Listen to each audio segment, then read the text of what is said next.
कोणी काय कोणाच्या पक्षात? त्यांच्या RPM ने. मग तो त्यांचा प्रश्न आहे, ते कोणाला ऑफर करू शकतात? रामदास आठवले. रामदासजींना पक्षात घेण्याचा अधिकार त्यांचा आहे, जायचं की नाही जायचं कोणी ठरवायचं आहे. पण ते कोणालाही सांगू शकतील उद्या की आमच्या पक्षात या म्हणून, काय अडचण आहे. आणि रामदासजी आमच्याच आघाडीमध्ये आहे, त्याच्यामुळे आम्हाला काही अडचण नाही. कोणी कुठे त्यांनी कोणालाही घेतलं. काय काय निवडणुकीच्या तोंडावर लोकार्पणचे कार्यक्रम कोस्टल रोड पूर्ण न करता श्रेय घेण्याचा प्रकार आदित्य ठाकरेंचा हल्लाबोल.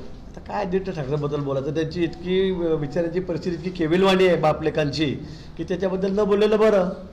मग आता आम्ही केलेल्या कामांना तुम्ही नावं दिले, आम्ही केलेल्या कामांचे तुम्ही उद्घाटनं केले, ते आम्ही काही तुम्हाला म्हणलो का? कामं इतक्या वेगाने मुंबईमध्ये होत आहेत, राज्यामध्ये होत आहेत. एकनाथजींच्या नेतृत्वाखाली, देवेंद्रजीच्या नेतृत्वाखाली, अजितदादांच्या नेतृत्वाखाली इतकं गतिमान सरकार या ठिकाणी चाललेलं आहे. आपण बघतात तुमच्या काय पोटात गोळा उठतोय.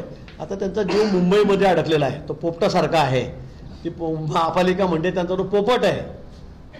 अंडे देणारी, सोन्याचे अंडे देणारी ती कोंबडी आहे त्यांच्यासाठी. त्यामुळे तिथे काही झालं, कुठे उद्घाटन गेलं तर त्यांचा जीव गुदमरतो त्या ठिकाणी. आणि म्हणून बिचारे ते बोलतात.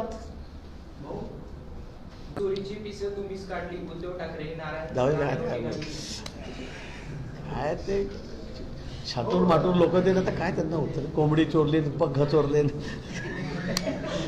ते इतके उद्युक्त झालेले उद्धव ठाकरे की त्यांना आता समजत नाही काय करावं काय नाही. ते बिचारे ते राऊत आणि ते त्यांना काही कामं राहिलेले नाही. त्यांच्या म्हणण्याला काही आधार देणार कोणी किंमत देत नाही. आता त्यांना काय बोलायचं त्यांच्याबद्दल. ते अगदी लहान मुलं नळावरच्या भांड्यासारखं त्यांचं चाललेलं आहे. कोंबडीन, अंडेन, पंखन, पिसन, तंगडीन, लेग पीस असं चाललंय त्यांच्यासाठी. काय करणार आपण त्यांना?